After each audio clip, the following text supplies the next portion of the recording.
The next special case. Okay, अब तक हमने थर्ड कंडीशन का एक एक्सेप्शन देखा है, अब हम सेकेंड एक्सेप्शन देखेंगे. Okay, conversion of capital asset into stock in trade. Okay, yes, say there is a businessman. Okay, if there is a businessman and this particular businessman has stock in trade. Okay, this particular businessman has stock in trade. Okay, फिर ये businessman क्या किया? Okay, ये businessman ने अपने capital asset, I'm sorry, ये businessman के पास एक capital asset है. इस businessman ने क्या किया? इस कैपिटल एसेट को स्टॉक इन ट्रेड में कन्वर्ट किया. ओके, अब ये क्या बन गया? Stock in trade. और फिर क्या हुआ? इस स्टॉक इन ट्रेड को सोल्ड कर दिया. Okay, now why this was included in transfer. पहले हम लोग लॉजिक समझेंगे कि ऐसा क्या हुआ और ऐसा बिजनेसमैन क्यों करते थे. ओके, नाउ कैपिटल एसेट वो लोग स्टॉक इन ट्रेड में कन्वर्ट करते थे. सी अंडरस्टैंड, अगर आपने कैपिटल एसेट का मास्टर चार्ट देखा है my dear students, there are a very few limited deductions जो उसमें से मिलते हैं. करेक्ट. एक तो लेस एक्सपेंसेस ऑन ट्रांसफर, वो भी ट्रांसफर पे एक्सपेंस किया होगा तो cost of acquisition, cost of improvement बराबर है. As against my dear students, PGBP में कई ज़्यादा एक्सपेंसेस हम क्लेम कर सकते हैं. हाँ या ना? बराबर है ना? बिजनेस के लिए लगने वाला हर खर्चा वैलिड खर्चा होता है. हाँ या ना? और जितने इतने अनगिनत प्रकार के बिजनेसेस है तो अनगिनत प्रकार के एक्सपेंसेस भी होते हैं. Okay, now what happens, understand this. Now what was happening is कि असेसी क्या करता था? कैपिटल एसेट को स्टॉक इन ट्रेड में कन्वर्ट करता था. अब कैपिटल एसेट को जब उन्होंने स्टॉक इन ट्रेड में कन्वर्ट किया तो क्या हुआ? Extinguishment of right in asset. बराबर है ना? मतलब capital asset stock in trade में जब कन्वर्ट हुआ, ओके, तो उनका क्या कहना था? तो इनकम टैक्स डिपार्टमेंट आया. Income tax department started approaching this businessman. Okay, कि आओ आप लोग इस पे टैक्स दो क्योंकि आपने ट्रांसफर किया है. ओके, तो ट्रांसफर किया है. So in this case supreme court ने क्या कहा? Listen to me. In this case क्या हुआ? इनकम टैक्स डिपार्टमेंट बोल रहा है टैक्स दो. असेसी बोल रहा है मैंने तो सिर्फ कन्वर्जन किया है, राइट, मैंने कुछ ट्रांसफर नहीं किया, राइट, और वो कोई कंसिडरेशन के लिए भी नहीं है, तो आप मुझसे कैसे टैक्स मांग रहे हो? फिर ये केस गया सुप्रीम कोर्ट में. सुप्रीम कोर्ट ने दोनों की दलीलें सुनी. तो सुप्रीम कोर्ट ने क्या बोला? ओके, अब जो कैपिटल एसेट आपने कन्वर्ट किया है स्टॉक इन ट्रेड में, okay, has capital asset changed hands? Has capital asset changed hands? बिल्कुल नहीं. एक ही इंसान का कैपिटल एसेट था, उसने ही खुद के ही बिजनेस के लिए उसको स्टॉक इन ट्रेड में कन्वर्ट किया. मतलब it is involve only in the hands of one single person. Okay, transfer में मिनिमम 2 पार्टीज तो चाहिए. मतलब एक इंसान ने दूसरे इंसान को दिया.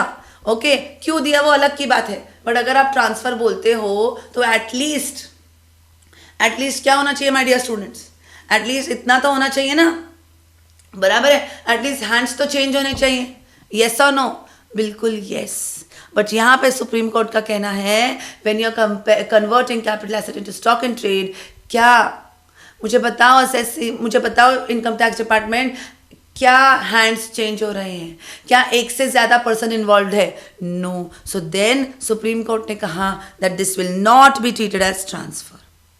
Okay, this will not be treated as transfer. मतलब क्या हो रहा था? कैपिटल एसेट को स्टॉक इन ट्रेड में कन्वर्ट कर दिया. Okay, listen to me. Okay, तो यहाँ पे ये नॉट ट्रांसफर. फिर क्या होता था? यहाँ पे एसआईटी को सेल करो, अगर प्रॉफिट आया तो उसमें से बहुत सारे एक्सपेंसेस मिल जाते हैं, और अगर लॉस आया तो बहुत ही बढ़िया बात है. मतलब यहाँ पे भी इनकम टैक्स का टैक्स जा रहा था और यहाँ पे भी इनकम टैक्स डिपार्टमेंट का टैक्स जा रहा था. ओके, पर अब सुप्रीम कोर्ट का जजमेंट है. सुप्रीम कोर्ट का हर judgement is applicable as it is all throughout the country. बराबर है ना? तो इनकम टैक्स डिपार्टमेंट ने क्या किया?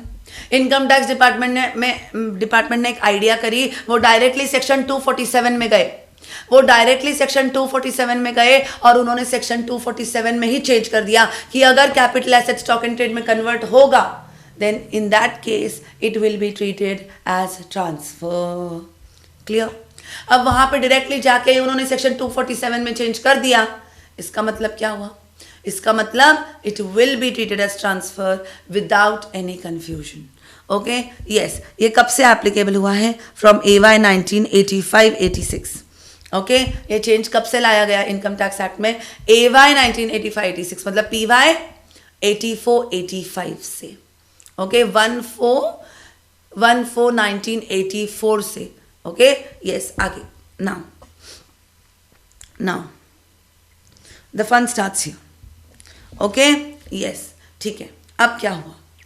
अब कैपिटल एसेट जब कन्वर्ट हुआ स्टॉक इन ट्रेड में, तो what does income tax act say? That ये जब होगा ना then there will be transfer, then capital gains will have to be computed. ठीक है. Okay, capital gains will have to be computed मतलब the entire situation, the entire transaction, my dear students, have been divided into two parts. Okay, the first part is when capital asset is converted into stock in trade, and the second part is when stock in trade is sold. Okay, अगर capital asset को SIT में convert किया my dear students, तो उनका क्या कहना है? उनका कहना है that it is transfer and here you have to compute capital gains. Okay, अगर आपने SIT को सेल किया stock in trade, now tell me my dear students, is stock in trade capital asset? Is stock in trade capital asset? No, it is profit, it is a stock of business. So यहाँ पे क्या आ जाएगा? यहाँ पे PGBP के under income आ जाएगा. यहाँ तक किसी को कोई डाउट? Okay, yes. अब बारी आई कि मुझे कैपिटल गेन्स कंप्यूट करना है. तो सबसे पहले मैं तो क्या लिखूंगी यहाँ पे? Nature of asset. क्या लिखूंगी? Nature of asset. तो नेचर ऑफ एसेट लिखते वक्त I have to first ascertain the period of holding. तो पीरियड ऑफ होल्डिंग में कहाँ से स्टार्ट करूंगी? Date of acquisition to date of conversion. Clear? बराबर है ना? क्योंकि कन्वर्जन होने के बाद ही तो उसको कैपिटल एसेट को स्टॉक इन ट्रेड में कन्वर्ट हुआ, तभी तो उसको स्टॉक इन ट्रेड का दर्जा मिला है. बराबर है ना? मतलब तब तक वो particular asset is a capital asset. तो ठीक है, हमने नेचर लिख लिया. अब बारी आई कंप्यूटेशन की. तो फर्स्ट चीज सेल कंसिडरेशन. अब मुझे बताओ माय डियर स्टूडेंट्स कि हमने जब कैपिटल एसेट को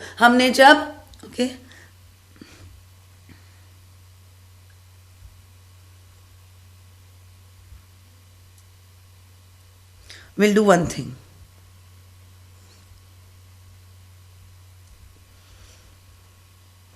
Okay, we'll write it here.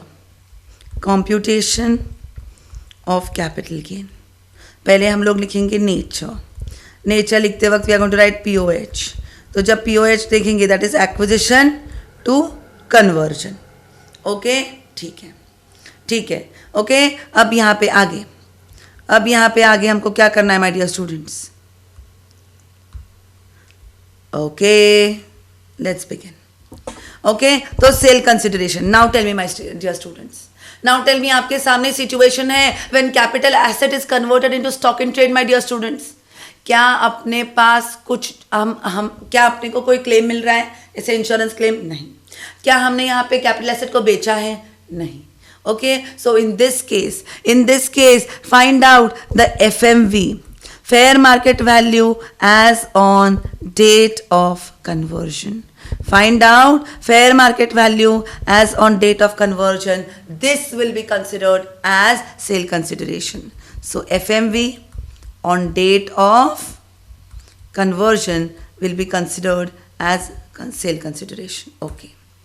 Less हो जाएंगे expenses on transfer.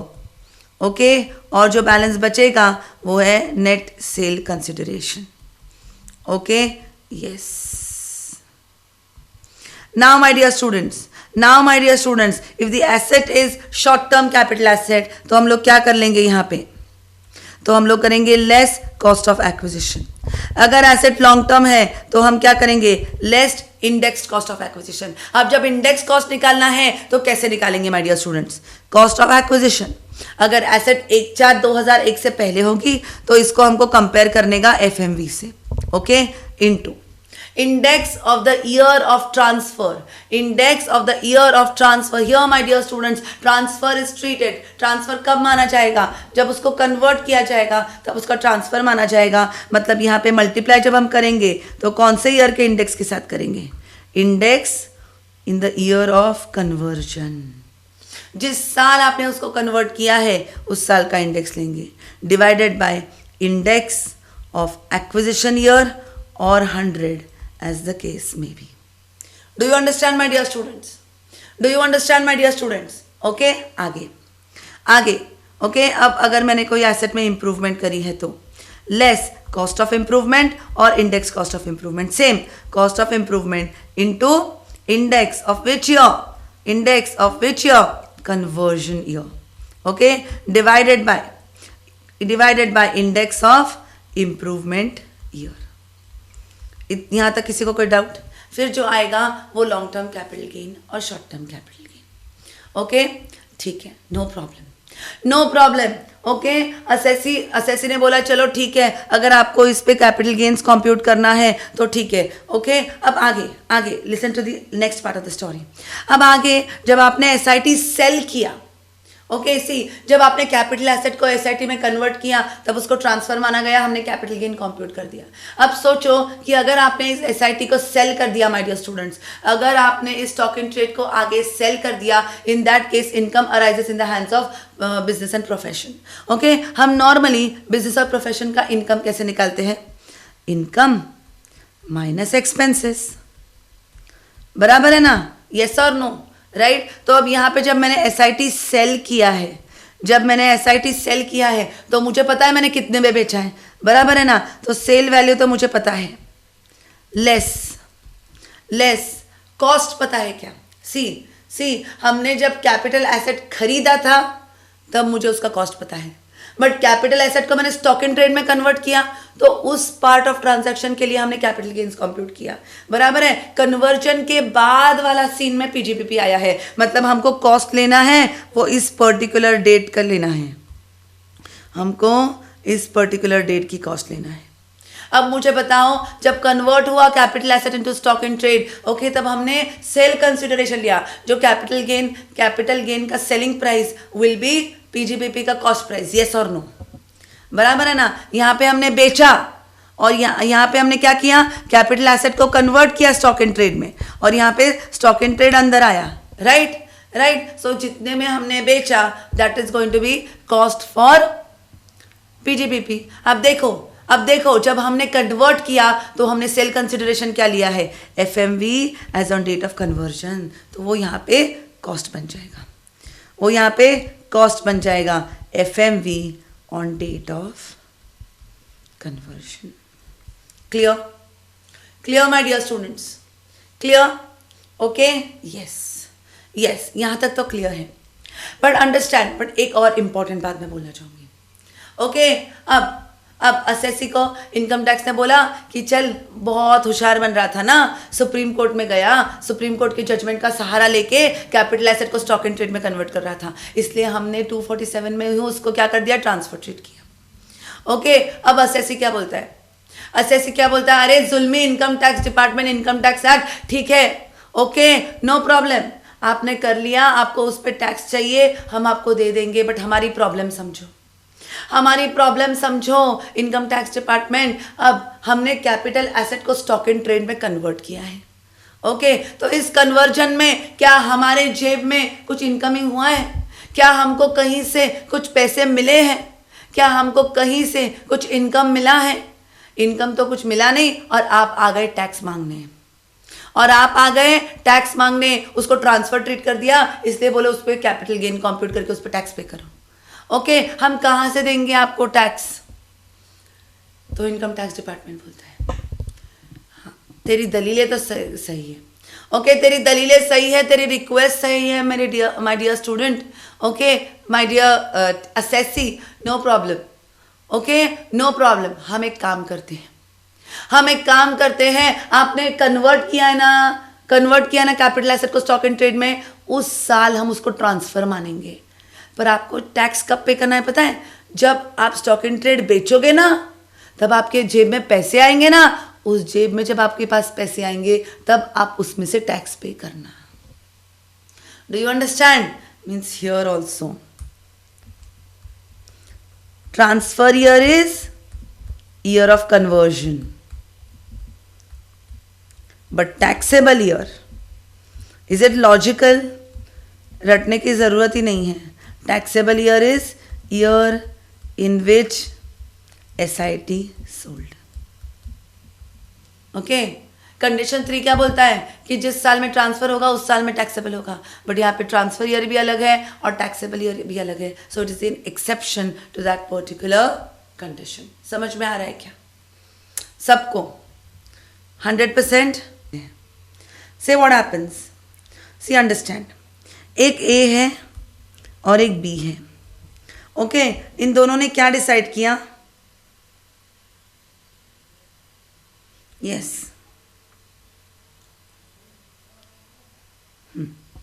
एक A है और B है। इन्होंने क्या डिसाइड किया कि हम दोनों को मिलके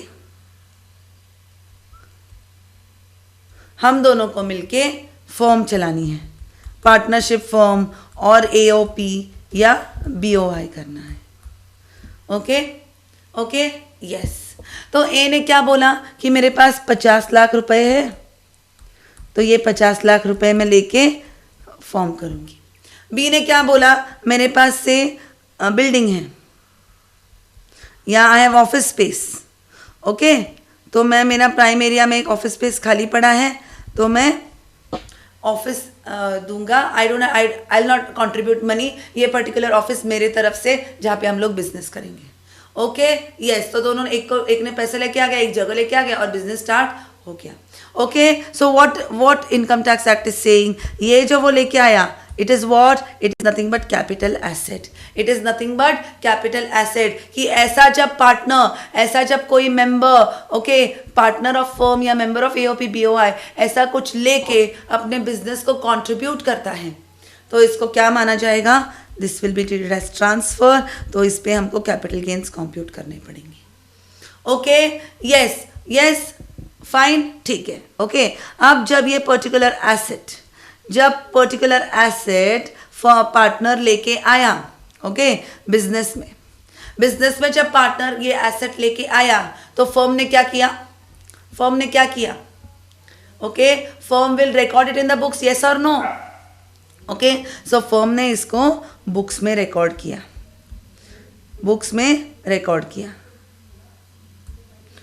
write down, recorded in books.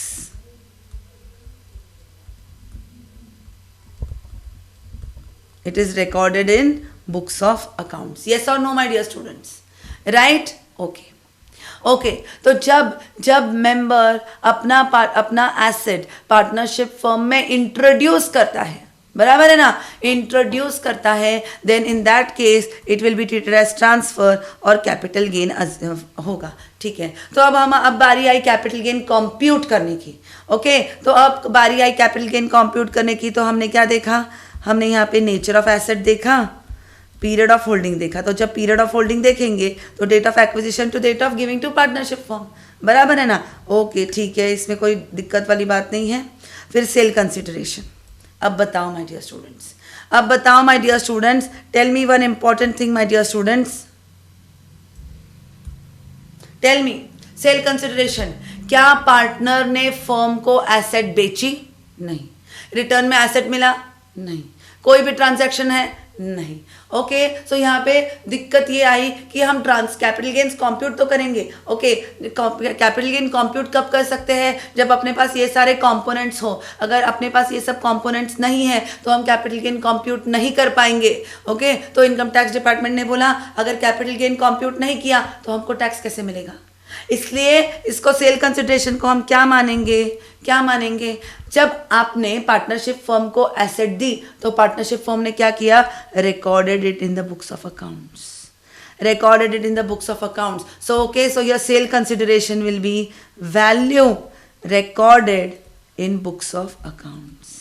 Value recorded in books of accounts. Okay, yes. Next क्या आ जाएगा? Less expenses on transfer, अगर कुछ किए होंगे तो, right? Okay, yes. फिर क्या आ जाएगा? Net sale consideration.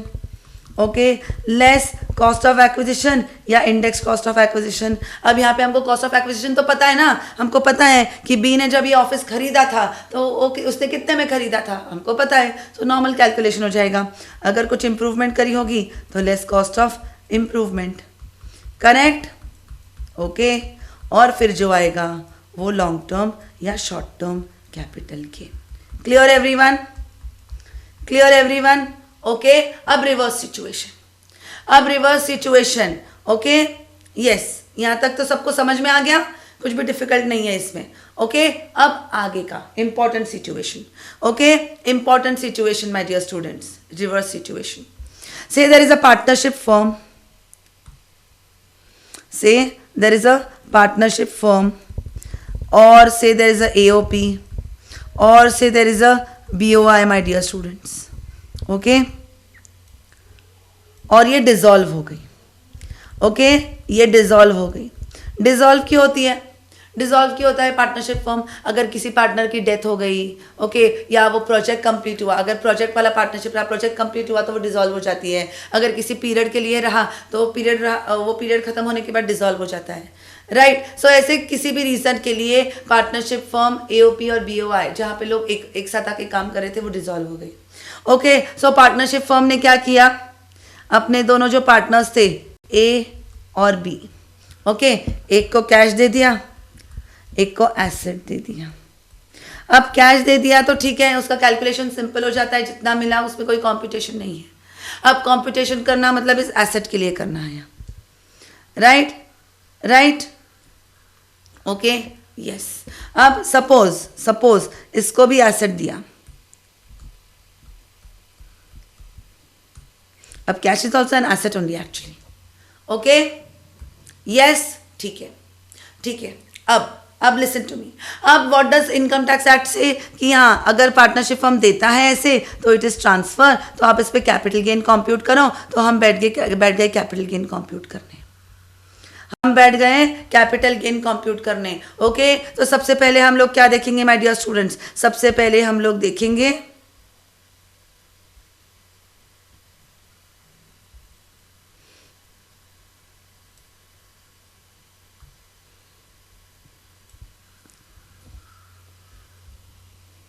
यस. तो सबसे पहले हम लोग क्या देखेंगे my dear students? What is the nature of asset. Then will decide whether it is long term और शॉर्ट टर्म. ओके, ये लॉन्ग टर्म है या शॉर्ट टर्म है, ये इसका पीरियड ऑफ होल्डिंग कब से निकालेंगे? पार्टनरशिप फर्म के हाथ में वो एसेट कब से आई और उसने उसको कब अपने पार्टनर को ट्रांसफर किया, वो अपना POH हो जाएगा. ओके, उस पर से डिसाइड करेंगे लॉन्ग टर्म है कि शॉर्ट टर्म है. Okay, now sale consideration. Now tell me my dear students, what will be considered as the sale consideration here? चलो, कौन बताएगा मुझे? चलो सोचो. Who will tell me what will be the sale consideration here?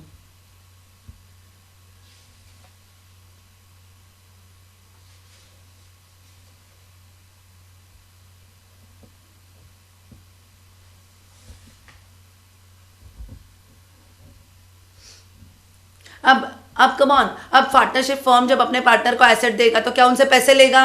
नहीं लेगा. क्या वो मार्केट में बेच रहा है? नहीं बेच रहा है. पर क्या इस पे कैपिटल गेन कंप्यूट करना है? हाँ. तो क्या हमको सेल कंसिडरेशन लगेगा? हाँ. तो what does income tax department say? Take it as FMV, as on date of transfer. Take it as FMV as on law. Okay, जैसे कि फॉर एग्जाम्पल, ओके, थ्योरी पे बाद में आएंगे, पहले पूरा सीन हम लोग समझ लेते हैं. ओके, से फॉर एग्जाम्पल गवर्नमेंट को मेट्रो प्रोजेक्ट बनाना है. ओके, अब मेट्रो प्रोजेक्ट तो बहुत ह्यूज होता है, बहुत सारी जगह की जरूरत पड़ती है.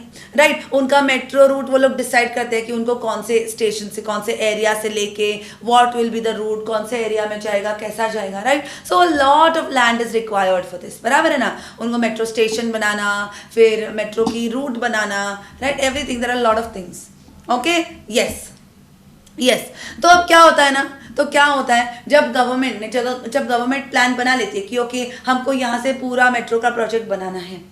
So if the government chalks out the entire route, तो उस रास्ते में उनका जो भी जिनका भी लैंड आता है, okay, that is acquired by the government. That is what? That is acquired by the government. My dear student, be very attentive. वो क्या हो जाता है? वो अक्वायर हो जाता है गवर्नमेंट से. ठीक है, ओके, नो प्रॉब्लम. गवर्नमेंट जब वो अक्वायर कर लेती है, ओके, गवर्नमेंट जब वो अक्वायर कर लेती है तो गवर्नमेंट रिटर्न में हमको कॉम्पेंसेशन देती है. गवर्नमेंट रिटर्न में हमको कॉम्पेंसेशन देती है. So this is known as compulsory acquisition. This is known as compulsory acquisition. Okay, now be very attentive. Okay, now say, okay, yes, now listen to me very carefully. PPT, government को क्या बनाना था? Metro बनाना था. Okay, तो government को जब metro बनाना था तो उन्होंने उनका रूट चॉकआउट किया, और जब उन्होंने उनका रूट चॉकआउट किया तो उनके रास्ते में आया पीपीटी का हाउस. तो उन्होंने क्या बोला? मैम आप हमको आपका घर दे दो, हम आपको कॉम्पेंसेशन दे देंगे. ओके, अब ये कॉम्पेंसेशन मुझे स्टेट गवर्नमेंट ने दिया. लिसन टू मी, ये कॉम्पेंसेशन मुझे स्टेट गवर्नमेंट ने दिया. व्हाट डज दिस सेक्शन से? सेक्शन 45(5), सेक्शन नंबर याद रखना एब्सोल्युटली जरूरी. Compulsory acquisition 45(5), capital asset into stock in trade 45(2), insurance compensation 45(1)(a. Understanding? Okay. अगर अब आप सेक्शन 45(5) देखते हो तो उन्होंने क्या किया है, क्या बोला है? डिटरमाइंड और अप्रूव्ड बाय सेंट्रल गवर्नमेंट और आरबीआई. सेंट्रल गवर्नमेंट और आरबीआई से अगर आपको मिलता है तो आप इस सेक्शन में कवर होते हो. Clear? Okay, fine, no problem. So यहाँ पे हमको कॉम्पेंसेशन स्टेट गवर्नमेंट से मिला है तो यहाँ पे ये सेक्शन अप्लाई नहीं होगा. ओके, सो अगर अब मुझे कॉम्पेंसेशन सेंट्रल गवर्नमेंट से या आरबीआई से मिलता है, अगर मुझे ये कॉम्पेंसेशन सेंट्रल गवर्नमेंट से या आरबीआई से मिलता है, my dear students, then will this section be applicable? Yes. So another MCQ that is covered, another MCQ that we have covered. Okay, तो कॉम्पेंसेशन, हमको कंपल्सरी एक्विजिशन किया तो कॉम्पेंसेशन हमको किससे मिलना चाहिए? सेंट्रल गवर्नमेंट से या आरबीआई से. किससे मिलना चाहिए? अरे आज क्या प्रॉब्लम हो रहा है? सेंट्रल गवर्नमेंट से. Just 1 minute, one note is not responding. आज डिले पे डिले हो रहा है. कोई बात नहीं, तब तक हम अगले कॉन्सेप्ट पे चलते हैं. ओके, ठीक है. अब गवर्नमेंट को मेट्रो बनाना है, पीपीटी का हाउस रास्ते में है, सेंट्रल गवर्नमेंट आती है. ओके, और सेंट्रल गवर्नमेंट आई मेरे पास. ओके, इसे listen to me very carefully. Central government मेरे पास आई और सेंट्रल गवर्नमेंट ने मुझे बोला ये है पीपीटी, ये है सेंट्रल गवर्नमेंट. ओके, तो सेंट्रल गवर्नमेंट ने बोला पीपीटी, हमको आपका ये जो घर है हमको चाहिए. ओके, तो ठीक है. पीपीटी ने क्या किया? पीपीटी ने हाँ नहीं की. ओके, पीपीटी ने बोला कि नहीं, मेरा घर है, मेरे मेमोरीज है, मैं बचपन से बड़ी हुई हूँ इस घर में. तो गवर्नमेंट ने क्या बोला? हम आपको चॉइस नहीं दे रहे, you have to give us your house and we will be compensating you for it. And हम आपको क्या करेंगे? उसका कॉम्पेंसेशन देंगे. तो जब गवर्नमेंट ने मेरे पास ऑप्शन ही नहीं छोड़ा है तो क्या मुझे ये पर्टिकुलर हाउस गवर्नमेंट को देना पड़ेगा? एब्सोल्युटली देना पड़ेगा. ओके, सो ठीक है. तो मैंने मेरा ये घर सेंट्रल गवर्नमेंट को दिया.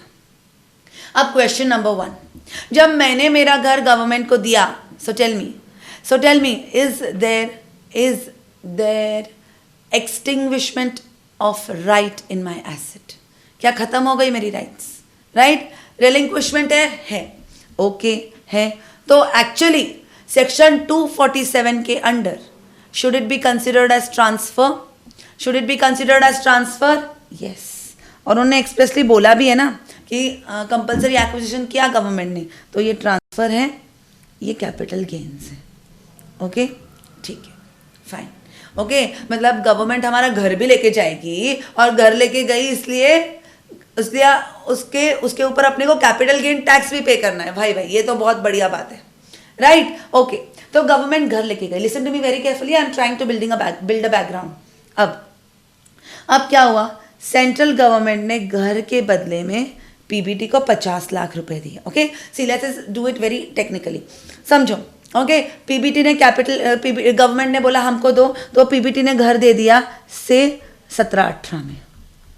ओके, गवर्नमेंट का काम है, गवर्नमेंट का काम है, तो गवर्नमेंट ने वादा तो कर लिया कि पीबीटी हम आपको 50 लाख देंगे, पर इंडिया की गवर्नमेंट है, बोलती कुछ और है, करती कुछ और है, बराबर है ना। तो इंडिया की गवर्नमेंट ने क्या किया, मुझे 2020-21 में उन्होंने कितने दिए, 10 लाख दिए। बहुत रोने के बाद, गिड़गिड़ाने के बाद 2021-22 में उन्होंने मुझे 20 लाख रुपए दिए। ओके, और फिर जाके 2022-23 में उन्होंने क्या किया, बैलेंस के सारे पैसे दे दिए। ओके, तो उन्होंने मुझे 50 लाख रुपए दे दिए। ओके माय डियर स्टूडेंट्स, ठीक है, ठीक है, पहले पूरा स्टोरी बिल्ड करेंगे and then I am going to tell you कि इसका टैक्सेबिलिटी कैसे आएगा। ओके, फिर क्या हुआ, फिर क्या हुआ, मेरी चप्पलें घिस गई, मेरा दिमाग घिस गया, मैं पूरी की पूरे फ्रस्ट्रेट हो गई कि आपने 17-18 में मुझे वादा किया था, तब जाके कहीं 22-23 में आपने मुझे पूरा पैसा दिया है। गवर्नमेंट में आपको छोड़ूंगी नहीं, गवर्नमेंट में आपको छोड़ूंगी नहीं। तब उसकी वैल्यू 50 लाख रुपए थी, अब उसकी वैल्यू 90 लाख रुपए हो गई है। Okay, so then I go to the court of law. Okay, then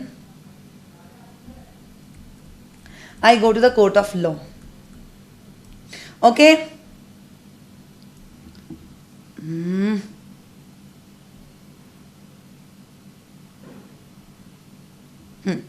ऐसे लिखती हूँ। Okay, PPT goes to the court of law. Okay, और कोर्ट ऑफ लॉ का बोलती है कि देखो देखो देखो देखो, एक तो गवर्नमेंट ने मेरा प्रॉपर्टी कंपलसरी अक्वायर भी कर लिया है, और कंपलसरी अक्वायर किया है तो उन्होंने मुझे कॉम्पनसेशन वादा किया कि हम आपको 50 लाख रुपए देंगे 17-18 में, और मुझे पैसे मिले हैं 22-23 में। अब उसकी कीमत 50 लाख रुपए नहीं रही, अब मेरी जगह की कीमत 90 लाख रुपए हो गई है। ओके, 90 लाख, 50 लाख रुपए नहीं रही, अब उसकी कीमत 90 लाख रुपए हो गई है। ओके, अब इसकी कीमत 90 लाख रुपए हो गई है, तो अब मुझे 90 लाख रुपए चाहिए, तो I want this balance 40 lakhs. I want this balance 40 lakhs. Okay, now case number 1. Case 1.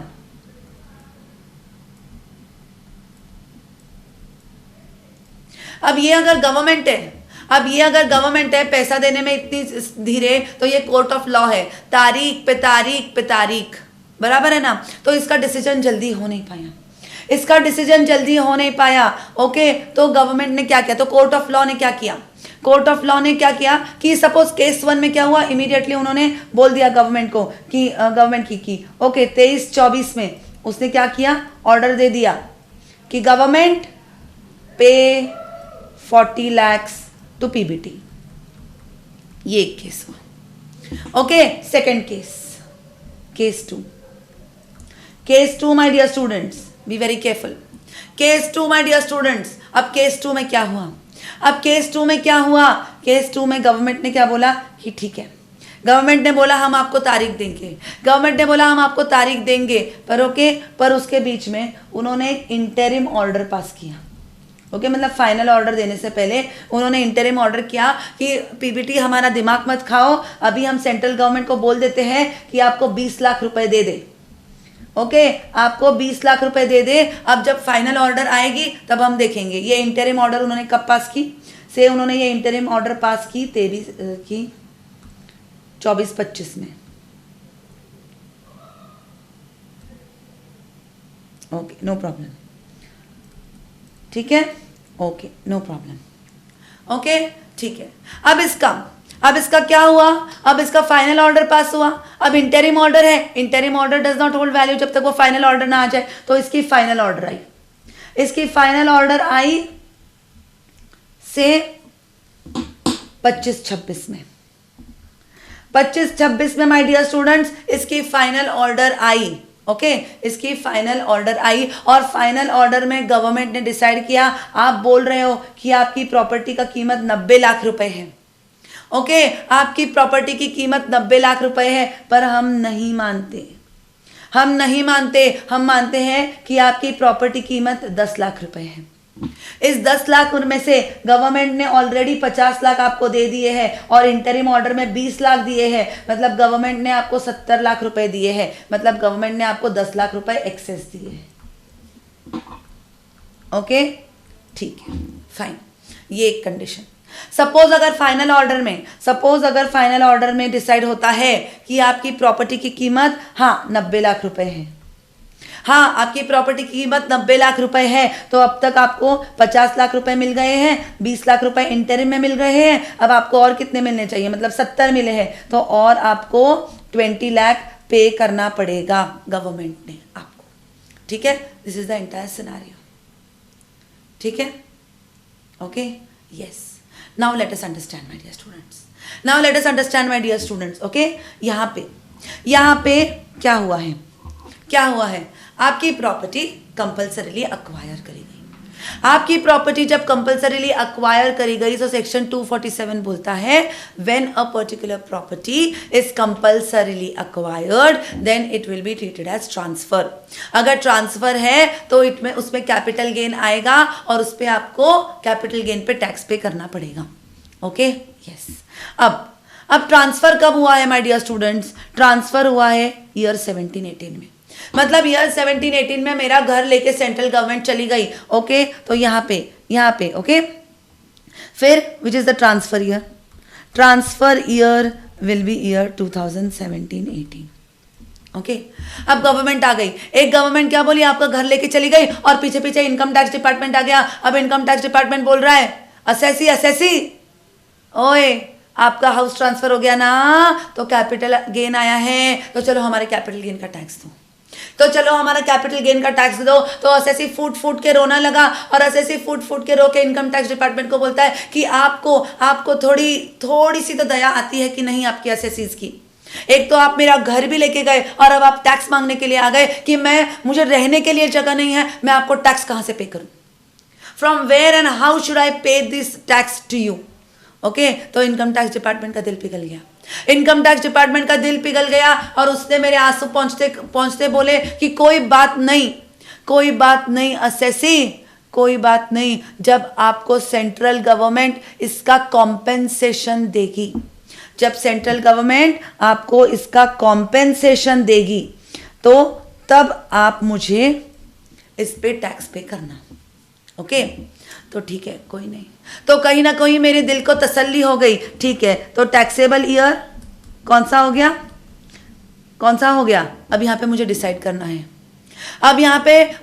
करना है कि कब मुझे टैक्स पे करना है। ओके, ठीक है, 17-18 में सेंट्रल गवर्नमेंट मेरा घर लेके चली गई। ओके, और पीछे पीछे इनकम टैक्स डिपार्टमेंट बिना टैक्स लेके चली गई, पर उन्होंने वादा किया था कि जिस साल आपको कॉम्पेंसेशन मिलेगा उस साल हम आपके पास आएंगे और हम क्या करेंगे, हम आपके कॉम्पेंसेशन पे टैक्स लेके जाएंगे।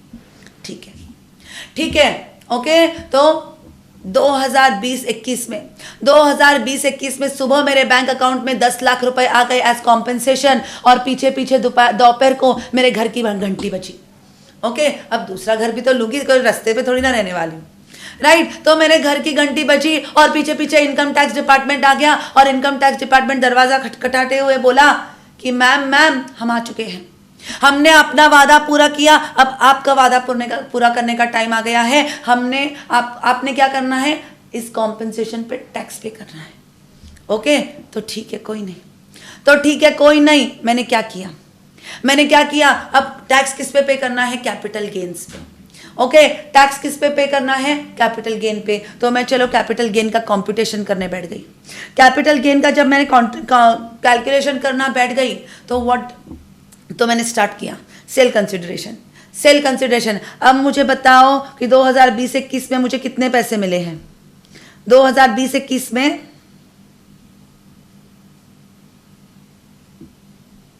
मुझे कितने पैसे मिले हैं? 10 लाख रुपीज। तो मैंने लिखा सेल कंसिडरेशन 10 लाख रुपए, असेसी। तो इनकम टैक्स डिपार्टमेंट ने तुरंत रोका, रुको। मैं डर गई।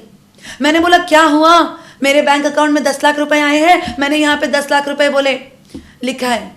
तो गवर्नमेंट हंसते हुए बोली इनकम टैक्स डिपार्टमेंट हंसता हुआ मुझे बोला कि मैम हम आपको क्या बोल के गए थे, हमने आपको कहा था कि आपको जिस साल कॉम्पेंसेशन मिलेगा उस साल हम आएंगे इसके ऊपर टैक्स लेने के लिए। तो मैं कंफ्यूज हो गई। तो मैंने उनको बोला बिल्कुल वही तो कर रही हूं मैं, 10 लाख रुपए आए उस पर मैं 10 लाख रुपए पे टैक्स कैलकुलेट कर रही हूँ, राइट। बट वहां पे इनकम टैक्स डिपार्टमेंट बोलती है मैम आप समझे नहीं, मैंने बोला था कि कॉम्पेंसेशन पे टैक्स देना पड़ेगा। आप मुझे बताओ गवर्नमेंट ने आपको कितने कॉम्पेंसेशन का वादा किया है? गवर्नमेंट ने आपको 50 लाख रुपए के कॉम्पेंसेशन का वादा किया है और आप सेल कंसिडरेशन में सिर्फ 10 लाख रुपए में लिख रहे हो। आप सिर्फ 10 लाख रुपए लिख रहे हो सेल कंसिडरेशन में। तो मैंने क्या बोला कि अब 10 लाख रुपए आए हैं तो मैं 10 लाख रुपए पे टैक्स पे करूंगी। तो गवर्नमेंट ने क्या बोला, चाहे आपके अकाउंट में 1 रुपया भी क्यों ना आया हो, चाहे आपके अकाउंट में 1 रुपया क्यों ना आया हो, आपके अकाउंट में 1 रुपया आते ही, आपको 1 रुपया मिलते ही पूरा की पूरा 50 लाख रुपए पे आपको कैपिटल गेन कंप्यूट करना पड़ेगा। पूरे की पूरे 50 लाख पे मेरा कंप्यूट करना पड़ेगा। मतलब जो मैंने पहले सोचा था कि मैं हर साल थोड़े कॉम्पेंसेशन पे, जैसे मेरे पास कॉम्पेंसेशन आएगा वैसा मैं टैक्स पे करूंगी। तो इनकम टैक्स डिपार्टमेंट बोले कि गवर्नमेंट खाली नहीं है कि आपको कॉम्पेंसेशन मिलेगा तब हम टैक्स लेने आएंगे। No, not at all. जो कॉम्पेंसेशन आपको इनिशियल लेवल पे मिलता है, आपका घर गया आपको कॉम्पेंसेशन मिला, उसको हम कहते हैं इनिशियल कॉम्पेंसेशन, उसको कहा जाता है इनिशियल कॉम्पेंसेशन। तो okay, initial compensation my dear students, initial compensation. Okay, तो इनकम टैक्स डिपार्टमेंट बोलता है कि ये इनिशियल कॉम्पेंसेशन जितना डिसाइडेड है ना, पूरा की पूरा 100% अमाउंट टैक्सेबल होगा जिस साल आपको 1 रुपया भी मिलेगा। तो अगर मैं यहाँ पे देखूं तो मुझे सबसे पहले इनिशियल कॉम्पेंसेशन कौन से साल में मिला? 2020-21 में, right. So which will be the year of tax for me? 2020-21 okay. And what would be my sale consideration my dear students? What would be my sale consideration my dear students? Okay, अब उन्होंने क्या बोला है कि पूरा की पूरा 50 लाख रुपए जो हमने इनिशियल कॉम्पेंसेशन वादा किया है, तो पूरा की पूरा 50 लाख रुपए आपका सेल कंसिडरेशन हो जाएगा। 100% of initial compensation. Do you understand my dear students? Okay, yes. तो बड़े ही भावुक होके मैंने सेल कंसिडरेशन 50 लाख रुपए लिख लिया, less expenses on transfer. Okay, कुछ भी नहीं है। Okay, so 50 lakhs comes to be my net sale consideration, less, अब लॉन्ग टर्म कैपिटल एसेट थी तो लेस कॉस्ट ऑफ एक्विजिशन या index cost of acquisition. Okay, तो मैंने यहाँ पे इंडेक्सेशन करना स्टार्ट किया माय डियर स्टूडेंट्स। ओके, अब मैंने साल तो नहीं लिए बट इनके इंडेक्स अपने पास, चलो कोई नहीं, देखेंगे। ओके, तो index cost of acquisition calculate करना स्टार्ट हो गई। तो जब मैंने ये घर खरीदा था, अज्यूम करो I had bought this house at 1 lakh rupees. Okay, at 1 lakh rupees. तो इंडेक्सेशन किया तो यहां पे क्या आएगा? 1 lakh. 1 lakh, okay, 1 lakh into index of transfer year.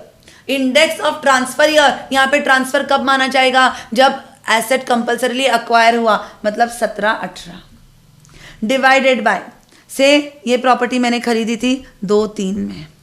Okay, तो यहां पे क्या आ जाएगा? Index of the year 2-3। यहां तक किसी को कोई डाउट माय डियर स्टूडेंट्स? एक बार ठीक से देख लीजिए।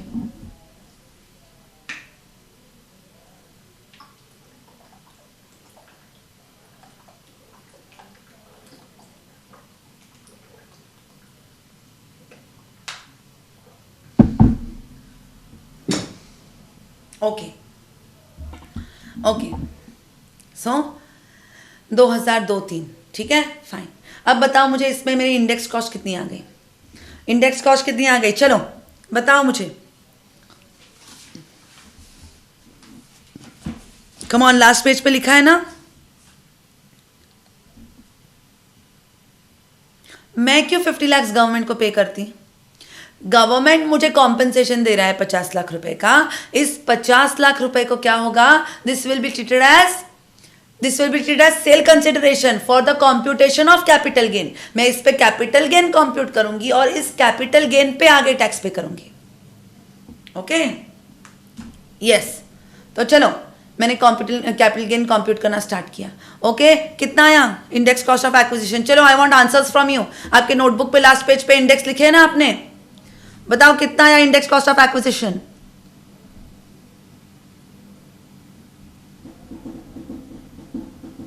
कोई नहीं?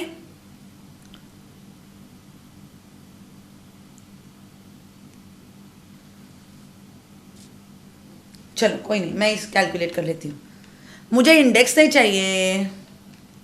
Okay, 1 lakh into index of the year 17-18 is how much? चलो चेक करो अपने लिस्ट में, 272 डिवाइडेड बाय 2-3 का इंडेक्स, 2-3 का इंडेक्स कितना है? 105। तो मेरा कितना आया index cost of acquisition? 2,95,000, sorry कितना आया? 2,59,048। ओके, ये तो मेरा सिर्फ कैलकुलेशन है, इसको मैं बॉक्स कर देती हूँ ताकि हम कंफ्यूज ना हो जाए। Okay, yes. तो मैंने क्या किया, therefore long term capital gain कितना आया? माइनस 50 लाख अगर मैं करती हूँ तो 47,40,953 comes to be my what? 952, 953 एक ही बात है। This comes to be my capital gains. Okay, यहां तक किसी को कोई डाउट? मतलब अब तक हमने क्या देखा? माय डियर स्टूडेंट्स, अब तक हमने देखा कि अगर किसी पर्सन का सेंट्रल गवर्नमेंट या आरबीआई ने घर लिया और उनको अगर कॉम्पेंसेशन दिया तो it will be covered under section 45(5). Okay, तो उसमें it will be transfer, there will be capital gain. Okay, और yes, how will the taxability arise? जब गवर्नमेंट आपकी घर लेके जाएगी तो रिटर्न में कुछ तो वादा करके जाएगी। जो कॉम्पेंसेशन गवर्नमेंट इनिशियल लेवल पे वादा करके जाती है उसको कहा जाता है इनिशियल कॉम्पेंसेशन, उसको कहा जाता है initial compensation my dear students. Okay, initial compensation. Okay, in case of compulsory acquisition, transfer year is the year in which the asset is compulsorily acquired. Do not write. अभी तक तो हम आधे question पे भी नहीं आए हैं। ओके, डू नॉट राइट, लिखने में बहुत टाइम मिलेगा, विजुअलाइज करो, अंडरस्टैंड। ओके, मैं इतने कॉन्सेप्ट में आपको लेके जा रही हूँ, do justice to my efforts also. Okay, तो चलो, गवर्नमेंट जो इनिशियली आपको वादा करके जाती है वो आपका इनिशियल कॉम्पेंसेशन है। What happens with this initial compensation, my dear students? What happens with this initial compensation? Okay, जो इनिशियल कॉम्पेंसेशन होता है, अगर इस इनिशियल कॉम्पेंसेशन का आपको 1 रुपया भी मिला तो जिस साल में आपको 1 रुपया भी मिला है उस साल पूरा की पूरा इनिशियल कॉम्पेंसेशन टैक्सेबल हो जाएगा। मतलब पहला कॉम्पेंसेशन आपको 20-21 में मिला है, even though it is 10 lakh, पूरा की पूरा 50 lakh will be taxable in the year 2021। Clear? Okay, तो सेल कंसिडरेशन हम लोग क्या मानेंगे? जो अपने को कॉम्पेंसेशन मिला, 50 लाख बन जाएगा अपना सेल इनिशियल कॉम्पेंसेशन। करेक्ट? फिर हम लोग कैपिटल गेन्स कंप्यूट करेंगे। कैपिटल गेन्स कंप्यूट करते वक्त सबसे इंपॉर्टेंट अपने को ये याद रखना है कि यहाँ पे transfer year will be year in which the asset is compulsorily acquired. Clear? Okay, ठीक है, ये हुआ आधा पार्ट, इनिशियल कॉम्पेंसेशन की बात हो गई। ओके, अब अगर मैं कोर्ट ऑफ लॉ के पास जाती हूँ, और अगर मैं उनको कहती हूँ कि मुझे 90 लाख रुपए चाहिए, ओके, मतलब गवर्नमेंट ने 50 अग्री कर दिया था, मैं 90 लाख बोल रही हूँ, right? Means I want this 40 lakhs. These 40 lakhs are known as enhanced compensation or additional compensation. Additional or enhanced compensation. समझ में आया? सो जो पहला यहाँ पे वादा हो जाता है, ओके, जब घर लेके जाते वक्त जब गवर्नमेंट वादा करता है उसको कहा जाता है इनिशियल कॉम्पेंसेशन। ओके, और यहाँ पे जो बाद में हम एक्स्ट्रा मांगते हैं, okay, we fight for it, right, उसको कहा जाता है एडिशनल और एनहांस्ड कॉम्पेंसेशन। Okay fine. अब हम कोर्ट ऑफ लॉ में गए माय डियर स्टूडेंट्स, तो क्या फ्री में, क्या मैं जाके जोर जोर से माय लॉर्ड्स के सामने बोल सकती हूँ, जज के सामने, कि सुनो सुनो ऐसा हुआ ऐसा हुआ ऐसा हुआ ऐसा हुआ? No no, there is a procedure, there is a procedure. मुझे लॉयर हायर करना पड़ेगा, right. I will have to incur expenditure of filing the case in the court, right. So यहाँ पे मुझे क्या बेयर करना पड़ेगा? Litigation expenses, litigation expenses. अब मुझे बताओ, मैंने ये लिटिगेशन एक्सपेंसेस क्यों बेयर किए? ताकि मुझे एडिशनल कॉम्पेंसेशन मिल सके। ओके, तो जब मुझे एडिशनल कॉम्पेंसेशन मिलेगा तो क्या मुझे ये लिटिगेशन एक्सपेंसेस का एक्सपेंस मिलेगा? मिलेगा, because it is nothing but expenses on transfer. Clear? Okay, आगे चलते हैं। अब केस नंबर 1, पहले हम लोग केस नंबर 1 को पूरी तरीके से समझेंगे, फिर हम केस नंबर 2 पे आएंगे। Case number 1 my dear students, full focus here. Okay, यहां पे लिख लेती हूं केस 1। अब केस 1 में क्या हुआ है माय डियर स्टूडेंट्स? केस 1 में ये हुआ है कि 23 चॉइस 23-24, ओके, गवर्नमेंट ऑर्डर्स की पे 40 lakhs टू पीबीटी, पे 40 lakhs टू पीबीटी। अब मुझे एक बात बताओ, I am PBT, right, I am the assessee, मेरा घर कंपल्सरीली अक्वायर किया है, ओके, उन्होंने 50 लाख रुपए तो दे दिए, पर मुझे ऐसा लग रहा है कि मुझे 90 लाख रुपए मिलने चाहिए, मतलब एक्स्ट्रा मुझे 40 लाख मिलने चाहिए, इसलिए मैंने कोर्ट की केस की है। अब मुझे एक बात बताओ माय डियर स्टूडेंट्स, अगर मैंने कोर्ट की केस की है तो क्या मेरे सपने में आने वाला है कि मैं कोर्ट का केस जीतूंगी कि नहीं जीतूंगी? नहीं आएगा, कोई नहीं बता सकता। जब तक जज का ऑर्डर ना हो जाए तब तक कोई नहीं बोल सकता कि ये केस कौन जीतने वाला है, कि मुझे 90 लाख रुपए मिलेंगे या नहीं मिलेंगे, राइट। तो इनकम टैक्स डिपार्टमेंट क्या बोलता है कि हाँ, इस 40 लाख के ऊपर, ओके, ये जो आप एडिशनल कॉम्पेंसेशन मांग रहे हो, इस 40 लाख का टैक्सेबिलिटी कब अराइज होगा? इन case of additional compensation, taxable year will be the year in which it is actually received. It will be the year in which it is actually received. मैंने court case file कर दी, इसका मतलब ये नहीं कि मैं हमेशा 100% कोर्ट का केस जीतने ही वाली हूँ और मुझे 40 लाख रुपए मिलने ही वाले हैं, नहीं। जिस दिन मुझे मिलेंगे उस दिन मेरे, ये मैं समझूंगी, right. So here in this case one जब गवर्नमेंट ऑर्डर दे देती है, okay, what is case one? Additional compensation, additional नहीं, केस 1 में ऐसे बोलती हूं कि final order for additional compensation passed and additional compensation received. Immediately मुझे उसका पैसा भी आ गया, ओके। तो यहां पे ऑर्डर मिल गई, पे बोल दिया और मुझे रिसीव भी हो गया, एंड रिसीव्ड ₹40 lakhs, ठीक है।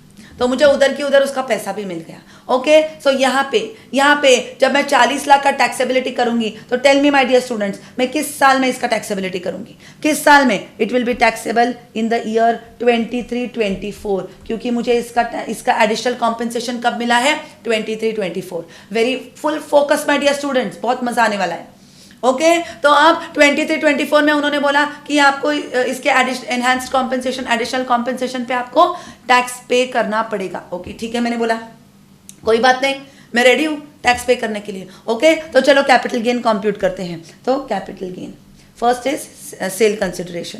अब मुझे बताओ माय डियर स्टूडेंट्स, यहाँ पे सेल कंसिडरेशन क्या आएगा? Sale consideration will be nothing but the additional consideration and additional compensation, that is 40 lakh rupees, that is 40 lakh rupees. इस सेल कंसिडरेशन में से क्या लेस हो जाएगा? इस एडिशनल कॉम्पेंसेशन मुझे मिले, इसलिए मैंने कोर्ट कचहरी में पता नहीं कितने खर्चे किए हैं, ओके। सो से मैंने यहाँ पे लिटिगेशन एक्सपेंसेस किए हैं 5 लाख रुपीज के, से मैंने यहाँ पे लिटिगेशन एक्सपेंसेस किए हैं 5 लाख रुपीज के, तो क्या मुझे इसका डिडक्शन मिलेगा? Absolutely yes, litigation expenses. क्या मुझे इसमें से और कोई भी खर्चा मिलेगा? Absolutely not. ना ही आपके पास घर था, ओके, कि आप उस पर I'll tell you, ओके। यहाँ पे जो मैंने खर्चा किया है वो मैंने सिर्फ लिटिगेशन एक्सपेंसेस किया है, उतना आपको खर्चा मिल जाएगा। So minus 35 lakhs। So listen my dear students, यहाँ पे लिटिगेशन एक्सपेंसेस का खर्चा मिलेगा मुझे, ओके। नाउ अहेड, आगे बहुत इंपॉर्टेंट है my dear students, okay, yes. अब आगे इसमें से मैं लेस करूंगी कॉस्ट ऑफ एक्विजिशन और इंडेक्स कॉस्ट ऑफ एक्विजिशन। अब मुझे बताओ माय डियर स्टूडेंट्स, इसका कॉस्ट ऑफ एक्विजिशन क्या आएगा? सोचो, अपने दिमाग की बत्ती चलाओ, चलो बताओ मुझे इसका कॉस्ट ऑफ एक्विजिशन या इंडेक्स कॉस्ट ऑफ एक्विजिशन क्या आएगा?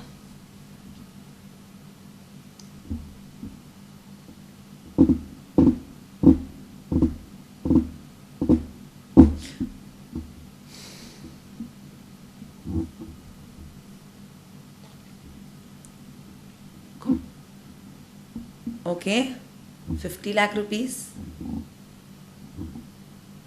एक आंसर आया है 50 lakh rupees. Anyone else?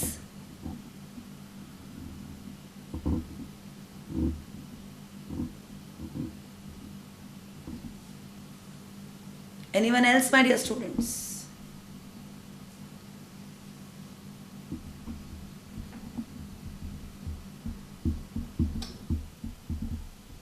₹50 lakh. Okay, चलो अब मैं बताती हूँ। अब कॉस्ट ऑफ एक्विजिशन का डिडक्शन मिलेगा या इंडेक्स कॉस्ट ऑफ एक्विजिशन का डिडक्शन मिलेगा, this will depend on the nature of asset. Now in case of year, इसलिए मैंने बोला एवरी स्टेप इज इंपॉर्टेंट। आपने मुझे बोला नहीं कि मैम ने आपने 23-24 साल तो लिख दिया पर आपने नेचर ऑफ एसेट नहीं लिखा, आपकी मिस्टेक हो गई। तो यहाँ पे आपने पहले नेचर ऑफ एसेट लिखना चाहिए था। अब यहाँ पे इसका नेचर ऑफ एसेट क्या होगा? This will depend on what was the nature of asset. This will depend on what was the nature of asset when I computed the initial compensation. When I computed the initial compensation. Okay? तो यहाँ पे हमने क्या decide किया कि ये long term capital asset है, क्योंकि मैंने 2-3 में ये परचेस किया है, बराबर है। तो यहाँ पे अगर ये लॉन्ग टर्म कैपिटल एसेट है, यहाँ पे अगर लॉन्ग टर्म कैपिटल गेन आया है तो यहाँ पे एडिशनल कॉम्पनसेशन भी लॉन्ग टर्म कैपिटल एसेट ही आएगा। Why? Because the house is same, the house एक ही है, घर एक ही है। ओके, उस पे हम सिर्फ एक्स्ट्रा कॉम्पनसेशन मांग रहे हैं। तो घर तो एसेट तो चेंज नहीं हुई है। एसेट अगर इनिशियल कॉम्पनसेशन में लॉन्ग टर्म है तो यहाँ पर भी लॉन्ग टर्म कैपिटल एसेट ही होगी। क्लियर? आगे जब मैं लेस कॉस्ट ऑफ एक्विजिशन या इंडेक्स कॉस्ट ऑफ एक्विजिशन करूंगी तो यहाँ पे इनकम टैक्स डिपार्टमेंट बोलता है नील, आपको डिडक्शन नहीं मिलेगा। यहाँ पे कॉस्ट ऑफ एक्विजिशन में हम लोग क्या डिडक्ट करते हैं? कॉस्ट ऑफ एसेट डिडक्ट करते हैं, कॉस्ट ऑफ हाउस जो कंपल्सरीली एक्वायर किया है। अब माय डियर स्टूडेंट्स यहाँ पे देखो, जब हमने इनिशियल कॉम्पनसेशन लिया था तब यहाँ पे ऑलरेडी कॉस्ट ऑफ एक्विजिशन में घर का डिडक्शन हमने ले लिया है। तो गवर्नमेंट बोलता है उसी घर पे हम लोग 2 बार आपको कैसे डिडक्शन कर सके? यहाँ पे हमने 50 लाख टैक्स किया है, यहाँ पे हमने सिर्फ 40 लाख एक्स्ट्रा एडिशनल कंसिडरेशन ही सिर्फ चार्ज किया है, पूरा की पूरा 90 लाख थोड़ी ना हमने चार्ज किया है, करेक्ट? तो यहाँ पे कॉस्ट ऑफ एसेट हो, cost of index cost of acquisition हो, कॉस्ट ऑफ इंप्रूवमेंट हो, कुछ भी हो, it is going to be nil. Okay, and therefore what would be the nature of gain? Again long term capital asset है तो long term capital gain 35 lakhs। किसी को कोई doubt? My dear students? Anyone having any doubt? नहीं? हाँ या ना? सो गए क्या? मजा नहीं आ रहा? ओके, नेक्स्ट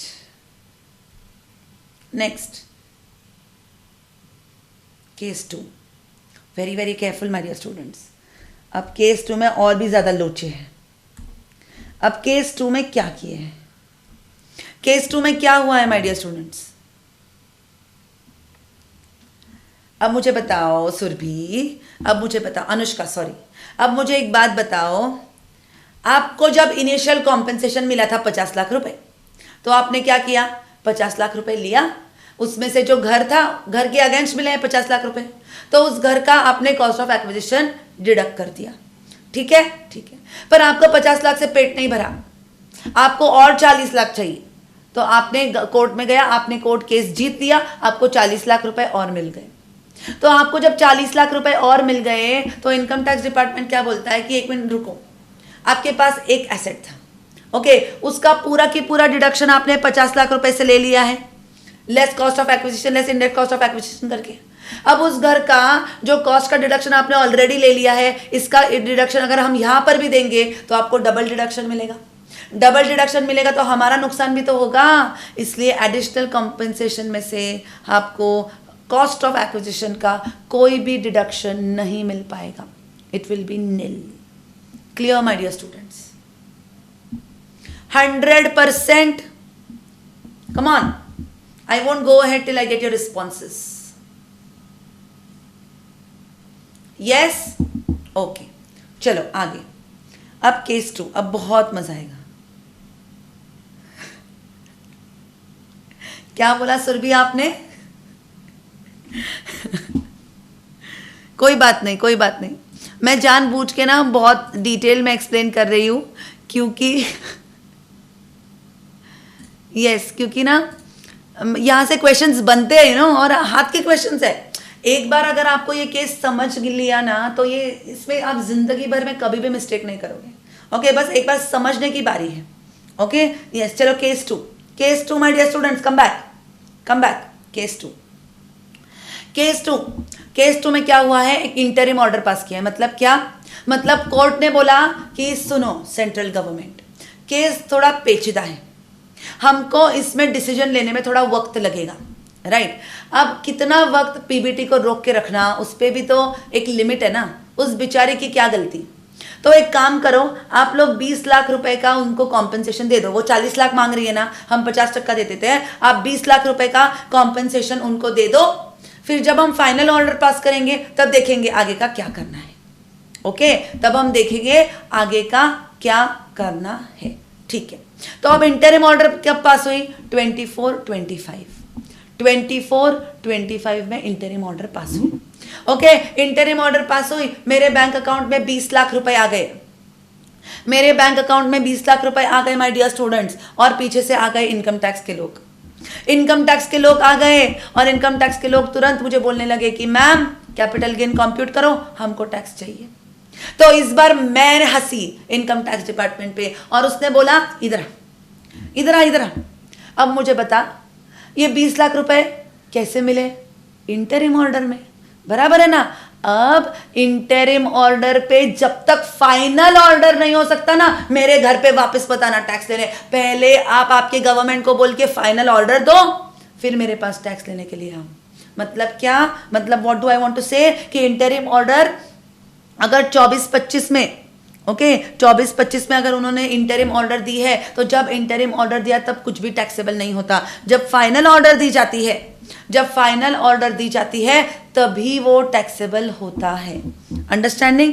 इसको मैं बोलूंगी, वो केस 2 हो गया, इसको मैं बोलूंगी केस 3, और इसको मैं बोलूंगी केस 4। ओके, अगर ये प्रॉब्लम समझ गया ना, आपको कभी भी प्रॉब्लम नहीं आएगा आगे। इसका समझा? ओके, मतलब क्या? चलो अब तक हमने क्या समझा? इनिशियल कॉम्पेंसेशन 1 रुपया भी मिला तो पूरा के पूरा टैक्सेबल हो जाएगा।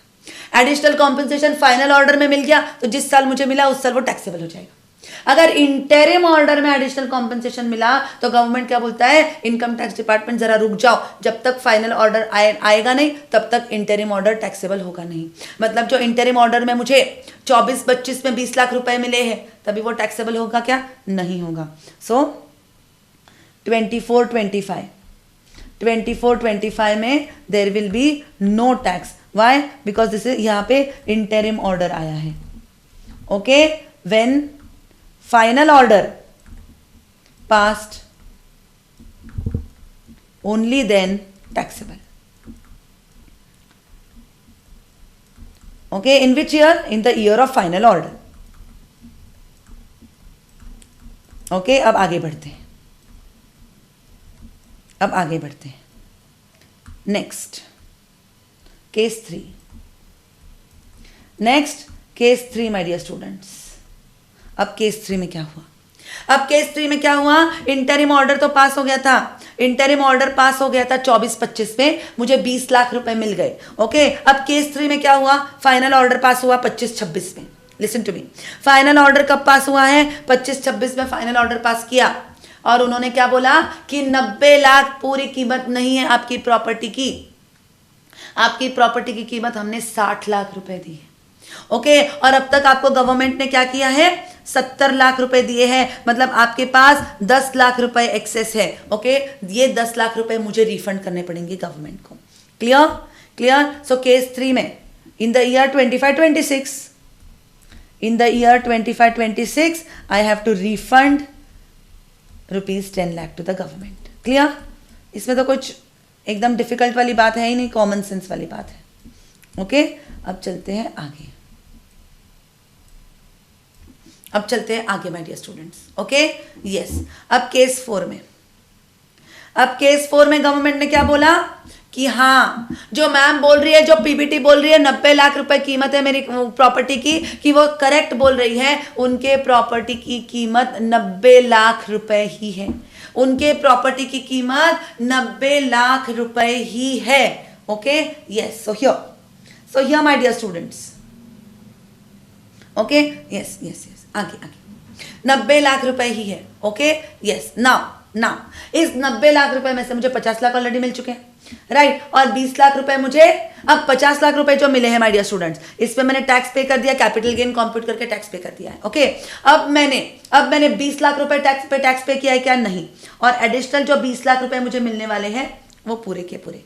अज्यूम करो कि फाइनल ऑर्डर जब पास हुआ तो मुझे कॉम्पेंसेशन भी रिसीव हो गया, and compensation also received, and compensation received. मतलब 25-26 में क्या हो जाएगा? 25-26 में सब जो इंटरिम ऑर्डर का 20 लाख रुपए था वो कब टैक्सेबल होगा? जब फाइनल ऑर्डर पास होगा. फाइनल ऑर्डर कब पास हुआ? 25-26 में. मतलब वो 20 लाख रुपए यहाँ पे टैक्स हो गए, राइट. अब बचे बाकी के 20 लाख, वो इस साल मिल गए. मतलब 25-26 में पूरे की पूरे 40 लाख रुपए टैक्स हो जाएंगे. यस और नो? ओके, सो हियर 25-26 में माय डियर स्टूडेंट्स पूरा की पूरा टैक्स हो जाएगा. ओके, सो सेल कंसिडरेशन कितना आएगा? 40 लाख रुपए. ओके, लेस लिटिगेशन एक्सपेंसेस है क्या? है तो 5 लाख रुपए, बराबर है ना. ये कॉमन है सारे केसेस के लिए.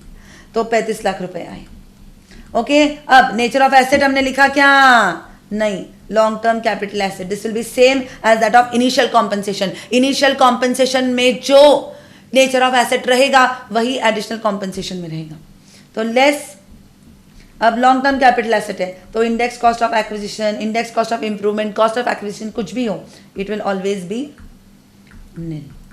Okay, yes. Therefore long term capital gain will be 35 lakh rupees. In which year? 25-26. यहाँ पे ईयर सबसे ज्यादा इंपॉर्टेंट है. आपको क्वेश्चन में कुछ भी पूछ सकते हैं कि final order, interim order pass किया 24-25 में, फाइनल ऑर्डर आया 25-26 में. ओके, अब tell the year in which 20 lakh should be chargeable to tax. What will be your answer? The year of final order. Final order कब पास हुआ है? 25-26 में, तब उसका टैक्सेबल हो जाएगा. Right everyone? Okay, now